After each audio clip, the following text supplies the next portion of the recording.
মহারাজ পূজাকে বলে, আপনার কি কিছুই মনে নেই? পূজা বলে, না। মহারাজ বলে, আমার এবার সব কিছু মনে আছে।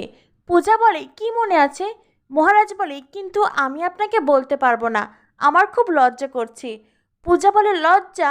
মহারাজ বলে, হ্যাঁ তো, আমি আপনাকে কত করে বারণ করলাম জানেন, কিন্তু আপনি আমার কোনো কথাই শুনলেন না। আপনি তো একটু একটু করে আমার কাছে এগিয়ে এলেন। এই বলে মহারাজ পূজার দিকে একটু একটু করে এগোতে থাকে। আর পূজা ভীষণই ভয় পেয়ে যায়। মহারাজ মনে মনে ভাবতে থাকে, এইবার তোমাকে বাগে পেয়েছি। বেটা গুন্ডি হয়েছ না, আমাকে জব্দ করতে চেয়েছিলে, এইবার বোঝো নিজেই কেমন জব্দ হয়ে গিয়েছ। এরপরেই মহারাজ কাচুমাচু মুখ করে পূজাকে বলে, আমি তো আপনাকে সত্যিই খুব বারণ করলাম, কিন্তু আপনি তো আউট অফ কন্ট্রোল ছিলেন। পূজা বলে, মহারাজ বলে, হুম তো।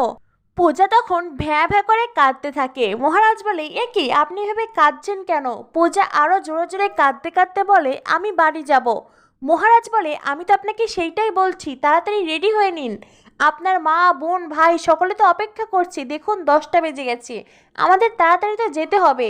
পূজার কান্নার শব্দ যেন আরো দ্বিগুণ বেড়ে যায়। মহারাজ বলে, এ কি, আপনি এইভাবে কেন কাঁদছেন? দেখুন, একটু পরেই কিন্তু বাড়ির সকলে আবার চলে আসবে। এমনিতেই কাল আপনার জন্য আমাকে অনেক কেস খেতে হয়েছে, আমি না আর কোনো কেস খেতে চাই না। তখনই দরজায় কেউ একজন নক করে আর পূজার কান্না বন্ধ হয়ে যায়। মহারাজ বলে, এই যে দেখুন, কেউ একজন এসেছে। বললাম এইভাবে কাঁদবেন না, আর এখন তো আপনার কান্নাও দেখছি বন্ধ হয়ে গেল। দাঁড়ান, দেখছি কে এসেছে। এই বলে মহারাজ দরজা খুলেই দেখে পূর্ণিমা। পূর্ণিমার হাতে দুটো কফির গ্লাস। পূর্ণিমা ঘরে ঢুকেই বলে, তোদের জন্যই কফি নিয়ে এলাম। এরপরেই পূজাকে বলে, এই নাও কফি নাও। পূজা বলে, কিন্তু মা আপনি কষ্ট করে। পূর্ণিমা বলে, এ বাবা, কফি বানাতে আবার কষ্ট হয় নাকি?